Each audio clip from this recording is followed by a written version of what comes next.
Hey friends, it's me, Erin, and I would love to talk to my woo friends, my other friends too, but this is pretty woo-woo, so bear with me, right? I just got off a pretty intense live. I just finished and I had a lot of wonderful readings, but the thing I want to talk about is that my readings completely changed. And while at first I was thinking this changed overnight, I actually can go back and trace the change in my readings all the way back to when I started. And I wanted to kind of talk about that a little bit. I want to tell you what changed, and I want to tell you how it looked as it progressed, and ask you guys what you think, and hopefully I get some support, because I will be 100% honest with you. I feel super vulnerable even sharing this. I feel weird. I feel all kinds of stuff, but it lines up with so much. So I'm going to share it. All right. So bear with me. And, if you're on TikTok, double speed, even YouTube has double speed. Did you know that? You can go faster on YouTube if you hold down the screen, just saying. Okay, so the first thing I want to do is explain how my readings changed. So this morning, I'm sitting in meditation right here at my desk where I get ready every single morning, and I go into meditation, and my guide came through extremely clear and told me today is a new day.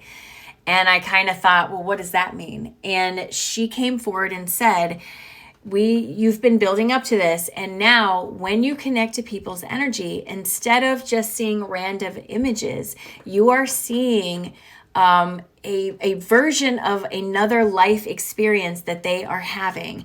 And the reason you're seeing this is because something they are experiencing here and now is being repeated as a pattern or playing out or something. And by showing them this, they can make that connection to where they are here and now and sort of solve that problem or whatever. And I kind of was like, nope, I'm not doing that, because I immediately was like, no, but kind of just decided I need to take my own advice and step outside of my comfort zone. So this morning in my readings, that's what I did. And I have to tell you, they were pretty freaking incredible. I saw some of the most amazing things.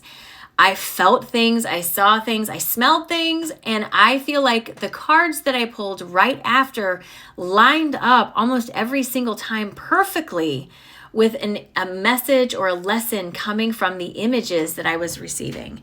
And I will tell you, I was nervous as heck to even do this, but I did it. And I'm so proud of myself for doing it, because it worked. It lined up. All these people were telling me how great this was. And hopefully they're not lying, but I'm telling you, it felt amazing. It felt amazing. So the way this evolved for me was over the past several months, things have started to change. The imagery that I used to get used to be specific to the person that I was reading for. I could apply it to their life and that sort of thing. And over time, and I was doing a lot of interpreting of those images. I would see a color or something and I'd say, oh, this means this and this means this. I was interpreting my images quite a bit. And I was doing that for like a year. And then slowly it started to change. I started to notice that the images I was getting were not necessarily specific images of the person or something. And it felt very weird, like generic, like I was watching movies. I was observing instead of being in it. And I was struggling to explain what I was seeing. And in meditation one day, I got from my guides, the images are not for you to explain, only for you to relay. It's for the person receiving the image, not you. You're just kind of the observer, the translator, so to speak. So I've been working for the last several weeks to stop interpreting the images that I get so deeply, like just to leave it open to interpretation. But the thing to remember is my images have always looked like movies to me, always looked like movies to me. So then in my meditation this morning, I was shown that the reason I was told to stop interpreting the images is because they are evolving into these glimpses into the other person's experience.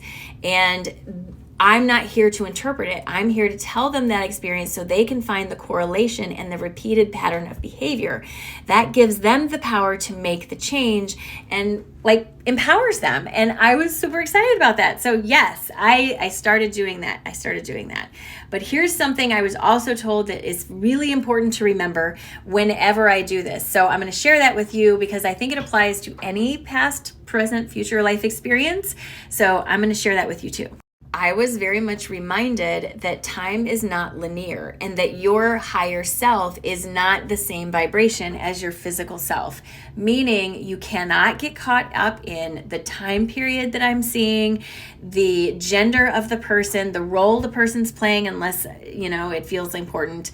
But it's not about that. It's about the experience the person is having. I'm not going to tap into your energy and tell you were Cleopatra. That's not how this works.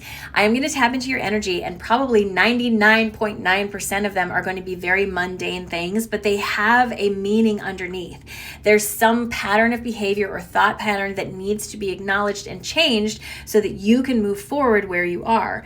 So you have to be very careful. It's not about time. Time in space doesn't matter. There's multiple dimensions, multiple timelines. That doesn't matter. The gender of the person, none of that matters. Just the experience that person is having. That's what matters. So now I told you all, it's like a confessional, right? I will go through maybe my live and try to clip a reading that I did and sort of show you in another video. I don't want to make this one too long. But I'm interested in what my woo friends think. Like, does this happen? Do you evolve like this? Like, I feel like I tell people that our guides or our gifts are always evolving and always changing. And this feels to me like a clear demonstration of it actually doing it. And I want to know, does it happen to you too? Like, what has your experience been? I genuinely want to hear experiences. I think we should share our experiences so we don't feel so alone. And this is mine. And I know I feel vulnerable, but I'm just sharing it anyway. So here's me being vulnerable.